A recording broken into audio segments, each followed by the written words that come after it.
Hi, I'm Juliet Starrett, world champion athlete, attorney, business owner, and two-time cancer survivor. I'm excited to welcome you to the 2021 Mindset Mastery for Business Leaders Summit, hosted by my friend Nicole Holland, where we'll be discussing how to overcome any adversity that comes your way. Thank you so much for being here, Juliet. It is always a pleasure. Thank you so much for having me. I'm so excited to chat.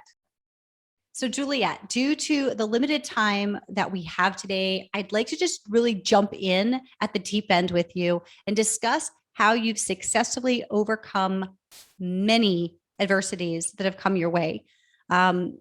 Before we do, I'd like to just let everybody know who's joining us that this woman is a powerhouse. She is so generous. She is so upbeat and positive, and you can definitely get to know her on a personal level over at the Nicole Holland Show. We previously recorded an interview there, as well as she's done so many interviews on different podcasts. Just look her up. And of course, she and her husband have a great podcast called The Ready State for folks who are interested in fitness. But for now, Juliet, you've overcome so many crazy circumstances in your life, from getting attacked by a hippo, a cancer diagnosis as a young woman in college, another cancer diagnosis fairly recently, which left you, which you had to go to a double mastectomy for. You had to shut down your long time, I think 15 years, gym, one of the first CrossFit locations in the country or in the world due to COVID. And there's just been so many other things that as a human being have come up in your life that I've always been really impressed with how you're able to move through with such grace and come out on the other side in such powerful ways. So could you just in a few words sum up what you think has been the biggest factor in your ability to face, move through, and thrive beyond what seemed to most like insurmountable odds? Sure. I think the first and most important thing is I think at my core, I am an optimistic person. And I really go through life sort of thinking things are going to work out. Now, they're not always going to go the way I planned, but I do feel like they're going to work out. And by work out, mean that, like ultimately nothing really bad is going to happen. And, as long as sort of the like core stuff in my life is going well, I can sort of maintain that level of optimism. I think the other thing is, and is that I've never chosen to define myself by the things that have happened to me that are more negative. And, again, everyone can handle adversity however they want. But for me, like having had cancer two times and I'm 48 years old is a thing that happened to me, but it's not something I put forward first at all. It is something that happened to me. It was in both cases a very unpleasant experience. In both cases, I was very lucky to have really good treatment and have caught both cancers very early. But that being said, I don't, you don't see at the top of my Instagram cancer survivor. It's not the number one way I define myself. There are literally 10 other things I would say about who I am as a person before I would say cancer survivor. I don't choose to define myself by, or I also don't define myself, speaking of my gym that closed in COVID, I don't define myself as someone who had like a failed business, right? And instead, the way I look at it is, man, I had this like really insanely successful business that brought so much joy to so many people for 15 years. And due to circumstances 100% beyond our control, we had to close it in COVID. And, thankfully, we are doing other things and can still pay our mortgage. So, that was a really long way around saying that I do think, and I don't know where I got this in my childhood or from my parents or whatever, but I do think I really approach life with like a basic sense of optimism and sort of assumption that things are going to work out, even if they don't work out as planned. Brilliant. I love that. Yeah, there was I can't remember who exactly I got this from, but at some point I think it was Dr. Wayne Dyer. I'm not 100% sure though. It could have been Gay Hendricks. Gay, if you're watching this, I'm sorry if it was you and I forgot. But or maybe it was Abraham. Anyways, I don't know, but I learned a long time ago this mantra, if you will, but it's really mindset shift that things are always working for me. Things are always happening for me, not to me. And I think that that shift for me has been super valuable in my life. And it seems as though that's just what you've known always, that no matter what the circumstance, no matter what the situation, as uncomfortable as it may be at the time, you don't stay there or you don't dwell in it. You're just, it's just a thing to overcome, I guess. Is that about it? Or Yeah. And, I want to make sure that I'm very clear that, all of those things that happened to me were like very stressful. And I went through like deep stress during the time. But I also am able to sort of shift out of that, right? Once I was able to sort of take a step back and get through sort of the exhausting part of owning a brick and mortar gym in COVID and closing it down and going through all the emotions there, I was able to sort of really step back and look back at the positive as opposed to the negative. Not that there wasn't negative, because it was there and it was an extremely unpleasant experience. And having cancer was an extremely unpleasant experience. But I also I don't spend my days thinking back on that or, thinking, what could I have done differently or how did I fail? And not that there aren't lessons to be learned. And I do look back and, try to learn from everything that's ever happened to me in my life. But that being said, I'm not dwelling on it. I think you said it exactly right. I'm just not dwelling on it. I'm looking forward. so good. So important. And I think that sometimes it's hard to remember that for a lot of us when we're in the moments of something, in the crisis or in the circumstance that we feel we have no control over, such as COVID, or such as, we were talking before we started, that where you're at in San Francisco, you guys are going back under a mask mandate.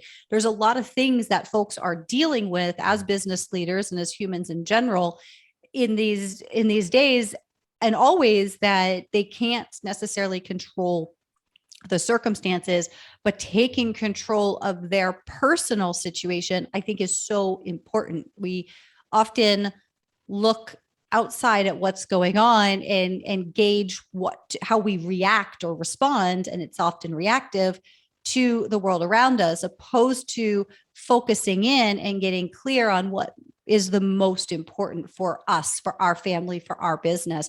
That's something that seems to be very natural for you. Can you talk a little bit about that, about how when a circumstance that is very painful, that is very, uncomfortable, right, and all the things, how any like tangible strategies, any things that you do that helps you focus on not dwelling? Yeah. I mean, Kelly and I have this phrase we say in our lives, which is control what you can control. And oftentimes that's very little.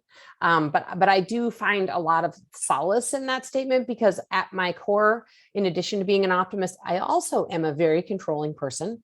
And I think that is both a positive and negative quality, right? There's been parts about being controlling that have really helped me as an entrepreneur. And also sometimes being a controlling person is not awesome. It's not awesome and is unhelpful, both emotionally and in relationships and otherwise, right? So for me, it's always a balance, right? It's the good and the bad. But I think one of the ways I learned this is I worked, and you and I have talked about this, I worked as actually a river rafting guide for many years in my 20s.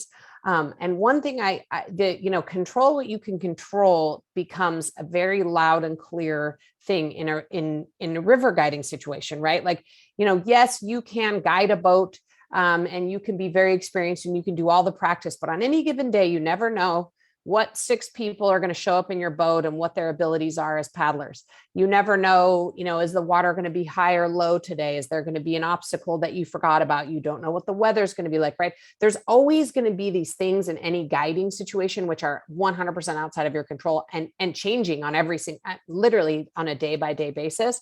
And so what my motto has always been is control what I can control, which is, I always am super well prepared for whatever, I'm as prepared as I can be for whatever is coming my way. I also accept that I can't control everything. And so, in COVID, it was like, all right, we have to have our business closed. We can't operate. We know we're going to move our classes online, but what we can control is being really clear and straightforward in our communication to our members. Like, we knew that was a priority for us. We were like, we want everyone who's a member of our gym and all of our staff to know exactly where everything stands. When it came to our staff, How much are they going to get paid? When are they going to get paid? Are their jobs at risk or no? When it came to our members, where can they get their classes? How can they get support? We wanted to like really focus on making sure everybody knew where they stood, whether they were an employee of ours or a member of ours. Like we were like, what we can control is how we communicate. So we can't control COVID, can't control the fact that our business has been closed down externally. There's 5,000 other things we cannot control, but what we can control is how do we communicate with people? And so that's what we really focus on in those moments of deep stress. And same thing, when I was going through my cancer diagnosis, I'm like, okay, well, I have cancer. I can't turn back the clock and not have cancer. But what I can control is, I'm going to make sure I continue to eat really well and I get as much movement as I can, even post-surgically. And make sure I have loving, supportive people around me. Right. So it's like in every scenario, even in bad situations, that's kind of how we've approached it, is like control what we can control. And there's always something you can control. I love that. And it is so true. There's so much you can control. I think, do you ever find yourself forgetting it momentarily? And if so, what brings you back? Is it that Kelly reminds you control what we can control? Or is it like, do you have some way of within a certain amount of time that you just naturally are able to recognize, wait a minute, I'm going down a rabbit hole that I don't belong in? Yeah. I mean, I have definitely that, I don't know that Kelly's really reminding me. But I certainly can sort of ruminate on things and get focused on certain areas that I'm like, oh, we got to do this and do this and do this. And definitely I have just learned in my life to say, okay, step back, look at the big picture, figure out, what we're going to, again, control, what we can control, and have to just let go of what you can't control. And I go back to the guiding thing. I mean, there just may be a day where in your raft, you get 6 totally out of shape people who can't paddle. And, you're probably going to really have challenges. And like, okay, you accept at the beginning of the day, like this is the group I've got to work with what I've got here. But what I can control is, do I reach out to my other fellow guides for support? Or, do I move people around in the boat? Or do I just do the whole thing myself? I mean, it's just always this step back, like, what can I do in this moment?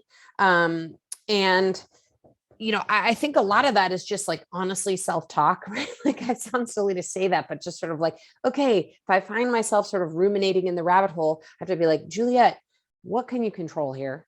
Step out, look at this situation from 30,000 feet, and I think, Kelly and I got together, when the gym closed, and we said, all right, what can we control here? And one of the things we can control is like being the bossest communicators and being super transparent to our staff and to our members so that we can at least alleviate some of their fears, right? That was one thing we could do. It was one way we could give back, is tell our employees, like, you still have a job, you'll still be able to pay your mortgage. Tell our members, like, these are your options. This is where we are. Like, these are the difficulties we're facing. And I think that's sort of, how I've stayed grounded in so many ways, is just pulling back and trying to look at it from 30,000 feet. It's fantastic. I think that's so key to really pay attention to, is that you recognized that by alleviating other people's fears, you are going to have an easier transition. You're going to have less questions. You're going to have less concerns. You are going to have more support, opposed to like, like, catch us. That's so intelligent and self-aware. And it sounds like the self-reflection that you do naturally, that you've conditioned yourself to do, is, I mean, obviously is so important. And what I noticed as you were talking about that is, you not only looking at what you can control at a first level space, but you're also looking at resources. How resourceful can you be? So by getting support from other people, I think that even takes it to this other level of depth, where it's like, when you're doing the self-reflection and you're going, okay, here's the situation, we've got these types of people on the boat today. Here's what I'm going to be up against. Here's what I can prepare. And then recognizing there's other people who can be involved too, to help make today a win, regardless of the current circumstances. Can you talk a little bit about how you have personally leveraged resources like human and anything else throughout your life as a business leader to accomplish what you want to accomplish? Yeah, I think that's such an important point, Nicole, the resource issue. And, when people have asked me in the past, like, what do you think is the most important quality in an entrepreneur? I've always answered self-awareness. And I think you and I talked about this a little bit in the pre-show chat, that I also think one of my superpowers, and I believe you share this superpower, although we have different things that, our skill sets, is self-awareness. I mean, I am really very clear about what I'm good at and what I'm not good at. And I have learned over the years that, if I am struggling with something, I need to use my resources around me, or I need to add resources. Right. And it's, again, as a controlling person, it's been hard for me in various phases of my entrepreneur life to sort of let go of control by way of hiring people to help me do things. But ultimately, my self-awareness about my abilities has won over in that sort of mental fight, like control versus self-awareness. Like the self-awareness is sort of always won out. And I've said, look, like, I am not great at X, and I'm never going to be great at X. And I actually don't even really want to be good at X. So I'm not motivated to learn to be good at X. And so I need to hire a person to do that. And I think that sort of resource, right? And looking around and just being like, look, I have my amazing skills. I have so much to offer, but I also have a lot of holes in my skill set, and that's okay. I can still be an awesome person and not be good at everything. And it's okay to reach out and ask for help, or it's not only okay, it's like essential to be able to hire people around you when you're an entrepreneur who are good at the things that you're not good at, and really be aware of that. I think that that's like the number one downfall of an entrepreneur, is like thinking you're good at everything, know how to do everything, thinking you can do it all yourself. And then, you get down the path of entrepreneurship and you realize, and I'm sure many entrepreneurs get to this point where you realize, wow, I am only one person with a limited skill set, and I need to reach out to my resources around me. So I've tapped into that in so many ways in my life, and it has honestly kept me sane. Fantastic. And something that a book I had been people had recommended to me for a bit, and I just finally got around to listening to it on Audible. And I was just telling you pre-chat as well. For the audience, it's called Who Not How by Dan Sullivan and Dr. Benjamin Hardy. And it has been, in the short time I've been getting into it, like total game changer. It's all about resources. It's all about not figuring out the how and turning it over, and how it can be applied, this principle, not just to your business, but also to your personal life. And just a personal anecdote right now, in one of the ways I'm using it is, I have to make an appointment. I have to find a new vet for my cats, and I've got to make an appointment to get them seen. And it's been a long time coming, and it keeps moving from day to day to day on my to-do list, because I haven't had the time during the business hours, yada, yada. Right. So it's been on my to-do list for a while. It's stress. It's like, I don't want to do this. And I recognized, thanks to the book and my awareness, I went, wait a minute, I've got an assistant. What if I just message her? So I messaged her early this morning and I said, hey, can you find me a new vet? Here's the parameters. I need it to be in this distance. They need to tick these boxes off. She said, absolutely. I'd love to do that for you. I said, fantastic. So I think that sometimes as in business, at least me, sometimes I put my personal stuff beside and kind of push it back, because the business takes my attention and I only have so much attention to give at the same time. And just being able to even implement things like that, where I don't even have to hire a new resource. I don't need to do anything except shift my mindset to recognize what resources I have at my disposal and leverage them appropriately. Yeah, I mean, I have quite a few personal anecdotes too about using resources in my personal life that have helped me, be an entrepreneur and work a lot. The first one was when I was actually a new mom, and I was also a young associate at a big international law firm. So I had like an extensive billable hour requirement. And I said to this other attorney who was ahead of me and also a mom. I said, how do you do this? Like, how do we do this? How can I meet my billable hour requirements and actually be a mom and fold the laundry on the weekends? And, like, how do I do all this? And she said, you can only do it if you get help. But what she meant was household help.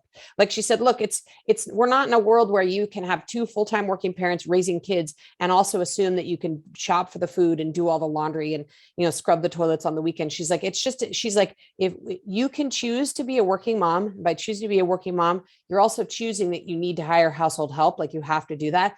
One of the things I did that was like the greatest thing I did, and in fact, she retired a few years ago, was like the worst. But when my kids were really little, I realized that the thing that was bogging me down as like a mom and on the household level was folding and putting away laundry. Like, it just was 4 people, tons of laundry. It was just bogging me down. Kelly and I would kind of try to trade off doing it, but we were always behind in laundry. And someone said, hey, there's this thing called TaskRabbit. Like, why don't you hire a TaskRabbit to come and do your laundry and like fold your laundry and put it away? I said, well, is that weird? Like someone folding your underwear? But of course I immediately got over that. I hired this woman, and she actually worked for us for like 9 years, kind of when my kids were little, just up until about 3 years ago. And she literally would come in once a week, fold all our laundry, put it away in the drawers. And it was like this simple thing that literally opened up like hours of my time, right? Like maybe 2 or 3 hours a week before that I was spending, that I could exercise or hang out with my kids or read a book that I wanted to read for my business or whatever. But I mean, it really is like a who, not how situation. Like Kelly and I could have figured out forever, like, okay, the how would have been, when are you doing it? Am I doing it? Are you doing it? We could have spent a bunch of time there in a failed strategy. And instead it was like, who do we get in here to help us with this sticking point in our life? And man, like that laundry folder, she changed my life, Nicole. It was amazing. I bet. And I'm willing to bet also that it wasn't just the time of folding the laundry that you got to, reap the rewards of. I bet it was also energetically, like, just not to have a to do. I don't know about you, like with me, the more to dos that are on my list, the more I start spinning out. And there's things that, at least up until now, I'm going to reevaluate that soon as I go through this book. But, there's things that it's like, it has to be me for things I don't want to do, but that I'm the only one that can do. So like conversations with certain things and so that like kind of weighing on, I don't want to do this, but I have to, it takes so much energy from me. Whereas once it's like, I don't want to do this and Casey can do it. Hey, it's not just the time it takes, but it's the energetic drain that is alleviated knowing I've got this to-do list. Do you find similar? Oh my God. I mean, I think the energetic, like the energy part of it was worth the most in, just to use, I mean, there's many other examples, but to use the laundry folding, I think you're exactly right. Like, I think as a mom and a woman, I think I definitely live my life in like a nonstop to-do list. And now I've really learned, in fact, it's the thing that irritates me the most when I'm working with certain people. Like, let me give you an example. We're working with this, we're consulting with this organization who will remain nameless, and they have a really challenging process to get paid. They have to create a purchase order, and then we have to submit it on this really clunky, terrible website. And then it takes them forever to pay us. And so energetically, I've been waiting for them to send me this PO. It's been on my mental to-do list. And I probably sent them like 6 emails, like, I need the PO, I need the PO. And it's not even really about the money.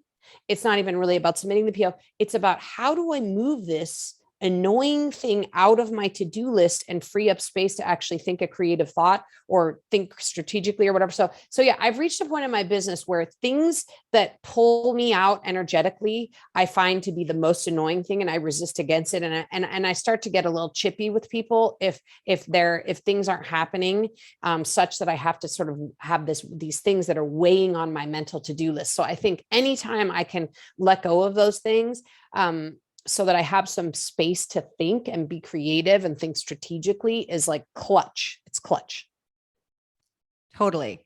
I'm excited to continue this conversation with you. But before we do, I just want to pause real quickly and let everybody know that I would love it if you can pull out your phone and take a screen cap or whatever you want to do and post up on your favorite social media site one or more takeaways that you've already gotten so far from this conversation with Juliet. Make sure you use hashtag MMFBL for Mindset Mastery for Business Leaders. And make sure you tag Juliet as well. She's at symbol. I'm going to spell it out because her name's a little funny. At JulietStarrett.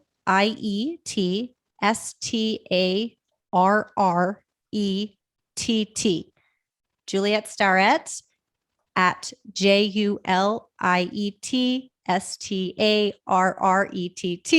and MMFBL as your hashtag. So we get our eyes on your posts, and we love doing this stuff because as long as it's adding value to your life, like we'll keep doing it. So let us know what that value is. And Juliet, I'm sure you'll love to see what people are taking away as well.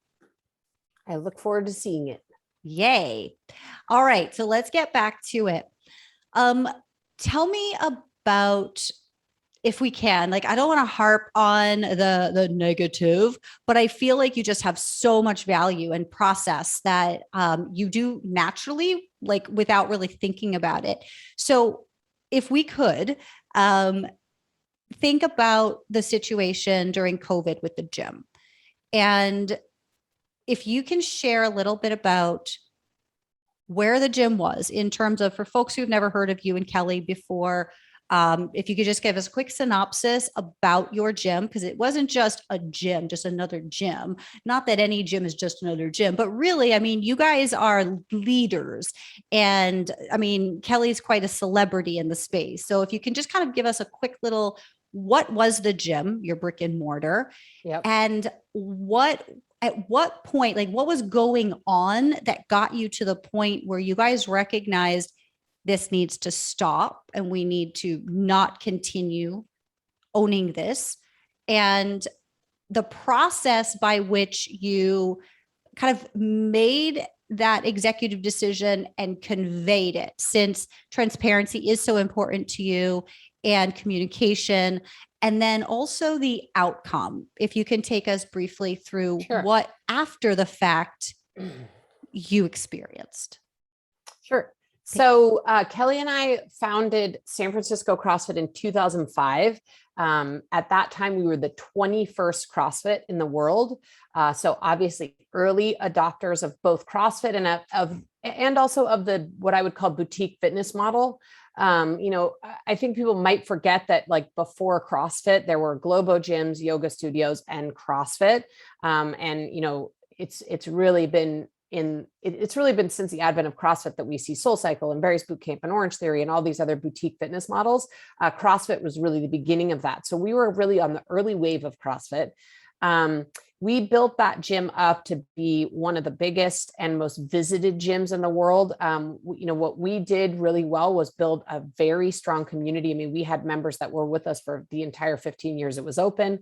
I can't tell you how many marriages and babies and friendships and things that were spawned out of that place, because what we really focused on was community. That was really our goal. In fact, the exercising, I think, was a bit of a sideshow. I mean, people saw amazing results.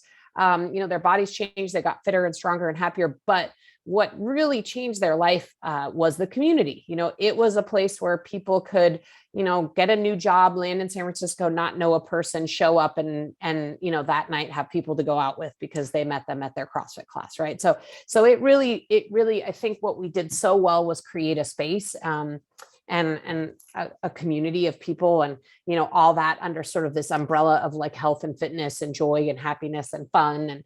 And we never took it too seriously. We were never trying to have a CrossFit gym where everyone's like has a 12 pack and 57 abs. I mean, we really the other goal we had was to make it a really welcoming place for people of all different shapes and sizes. And we never were trying to be like the CrossFit gym where everyone there could do 60 continuous pull-ups without their shirt on. I mean, that was not what we were about, right? We were about like, if you are a 48-year-old woman that's 50 pounds overweight, we wanted you to feel comfortable working out there, along with the 22-year-old guy who does want to do 60 pull-ups in a row. Like, we really worked hard to sort of create this cohesive community and be really welcoming. We wanted people to feel seen and feel welcome, regardless of what they look like, regardless of what their fitness experience was. And so there was something to that. We became one of the most visited gyms. I mean, people would travel from all over the world and specifically come to take a class at San Francisco CrossFit. I mean, I think in the time that we ran the gym, we had something like 15,000 visitors from across the world come in and just visit to take a class or just wave or say hi. And I'm going to interject here too, please. Because you keep mentioning Kelly, but for folks who don't know, Juliet's husband's name is Kelly Starrett. He has written the books. He is the Subtle Leopard. He is trained in taught classes. And like, I don't know if you know this. I think you know this, but before we met, I actually knew who you were because my CrossFit coach up in Crystal Beach, Ontario, had learned. I mean, he was always talking about Kelly, right? Starrett, yeah, absolutely, leopard, yeah. And he went to. I mean, he and his wife, they have shirts from when they toured and came and took a class like a decade before at your gym. So it's not just like you had the locals, like you're saying, people came from all over the world and for different reasons, coaches, CrossFit instructors, like Kelly mentored at your place too. Tons. Yeah. And we did a lot of things. We had an adaptive athletics program. We had an in-house physical therapy clinic. So we did a lot of sort of additional things in addition to running CrossFit classes. At the time, right before COVID, we actually I think the gym was as big and successful as it had ever been. I mean, we were rolling along. I think we had 350 members. We had a giant roster of private clients who were coming in. I mean, the place was pumping 24/7. I mean, you'd come in at any given time, even at 1:00 in the afternoon on a weekday, and it would be full of people that were doing private training and working with coaches and seeing physical therapy, and you name it. The place was pumping, super busy, making money, successful, big staff. I think we had 20 coaches at that point. Then COVID hits. We have to close our doors. I think early on, maybe we could have done some things differently, but I don't regret the things we did. Thankfully, because, Kelly and I had been running a tight business for a long time. We actually had a gigantic financial reserve already sitting there in the business. What I will say by way of background, though, is that one of the things that made San Francisco CrossFit so special, it was located in the Presidio of San Francisco, which is a national park. Literally, you stand on the deck of the gym, full unexposed view of the Golden Gate Bridge. There's parking. Like, it was really a special place that had a very cool vibe in this old historic building, like military warehouse. But in order to be in the Presidio and own a business in San Francisco, our rent was $25,000 a month, just to, throw it out there to the universe. So we knew that, money was going to get tight really quickly. But at the beginning, we knew that our priority was we need to keep paying our staff, that we need to pay them what they were making pre-COVID for as long as we can. And, we obviously applied for and got a PPP, but we were like really, really ultimately focused on our staff. Like, it went without saying that Kelly and I were going to stop paying ourselves, which we did at the beginning. But like, how do we assure our staff, keep paying our staff, make sure they can pay their mortgage and like not, still have a job. So that was our focus, is how do we provide whatever offerings we can to our members, which are online classes. And, we did a whole host of online classes. We did online happy hours. We did a ton of stuff. How can we sort of like make sure our members feel happy? And then, but most importantly, like, how do we support our staff through this? How do we keep them employed? And so we, took a PPP, we tapped into our reserves. That was obviously, we closed mid-March. But I will say that our landlord, the Presidio, was not helpful. Even though the Presidio is the United States of America, our landlord, they weren't, I think partly because it was bureaucracy and a variety of reasons, they didn't really come to the table and offer us anything meaningful in terms of rent relief.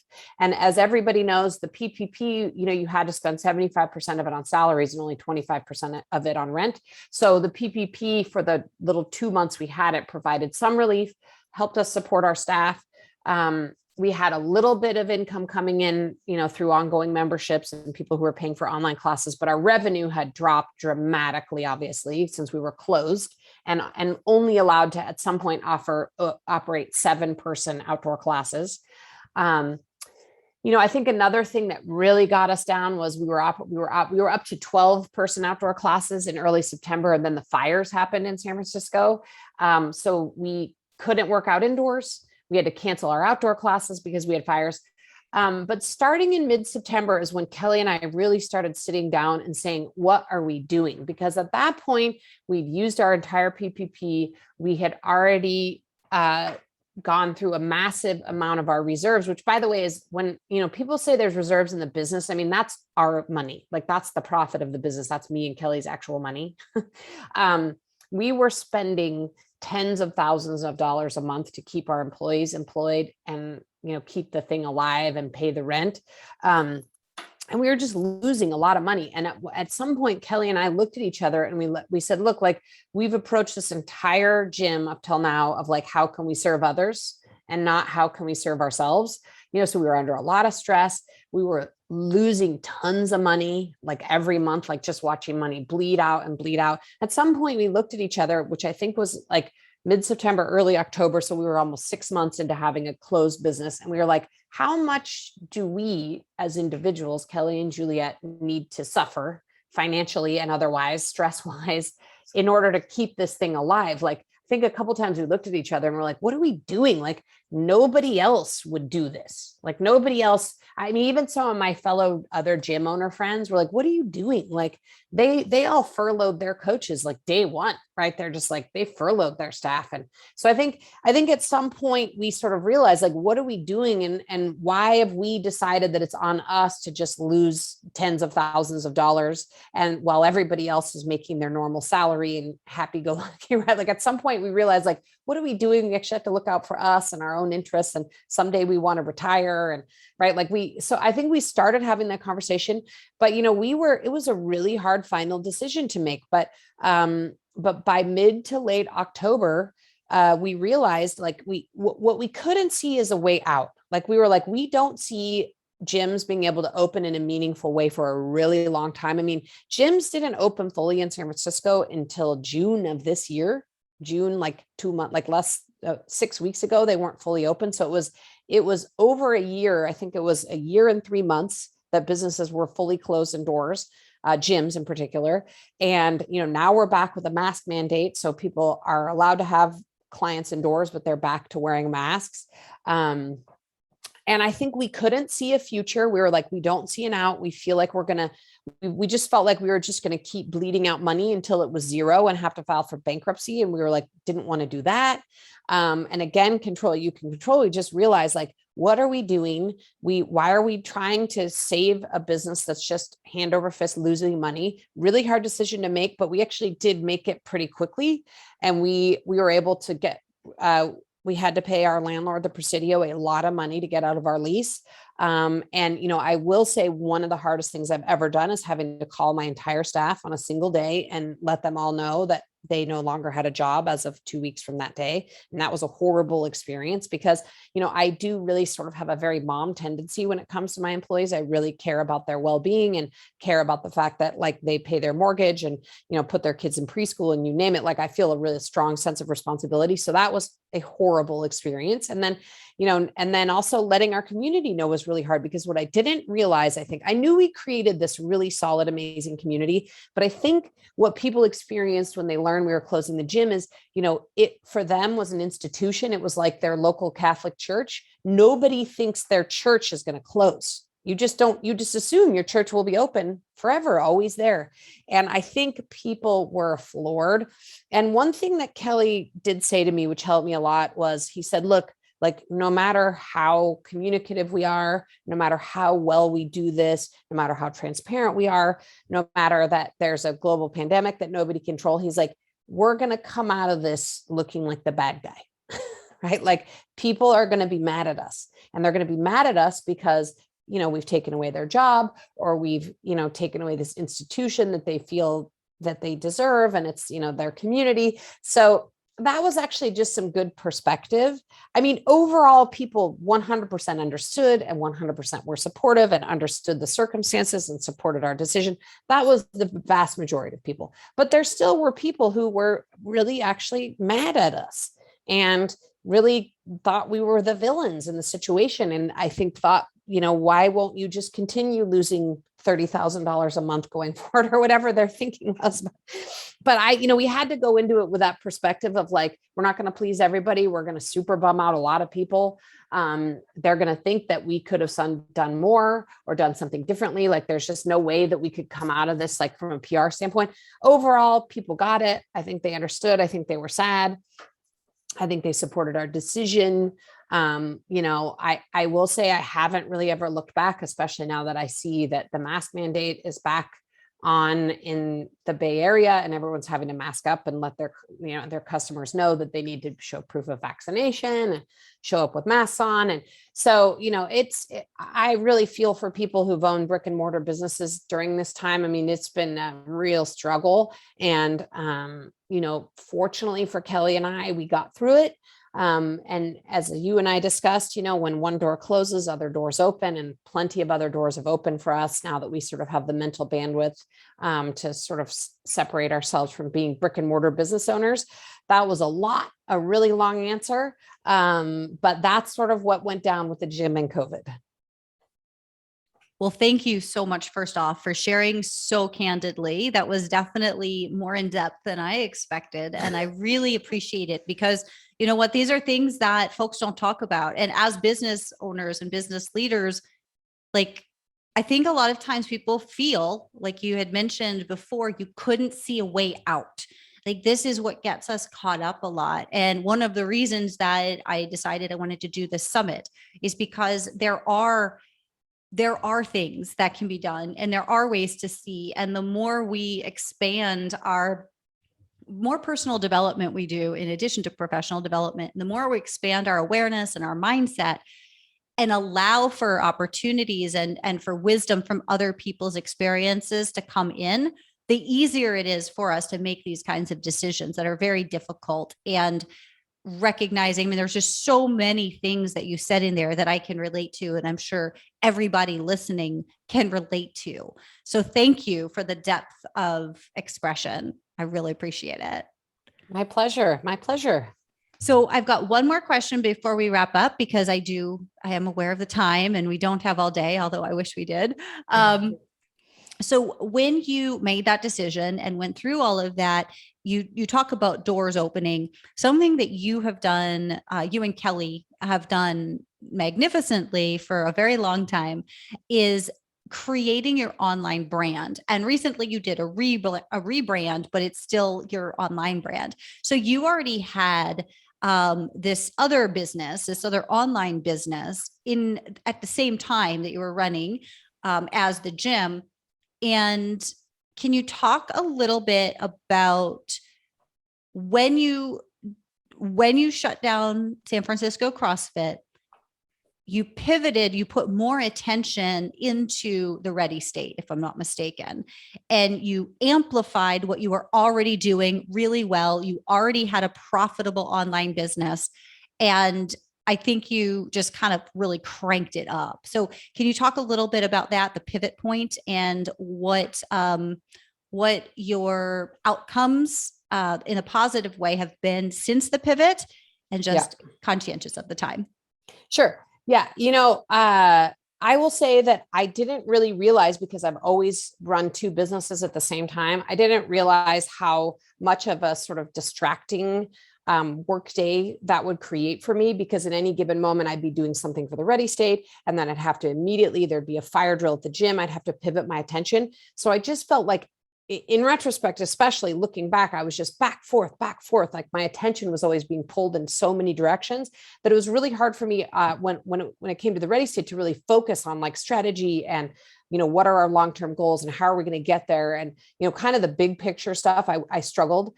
So it's been pretty transformative for me to just be focusing on growing a single business.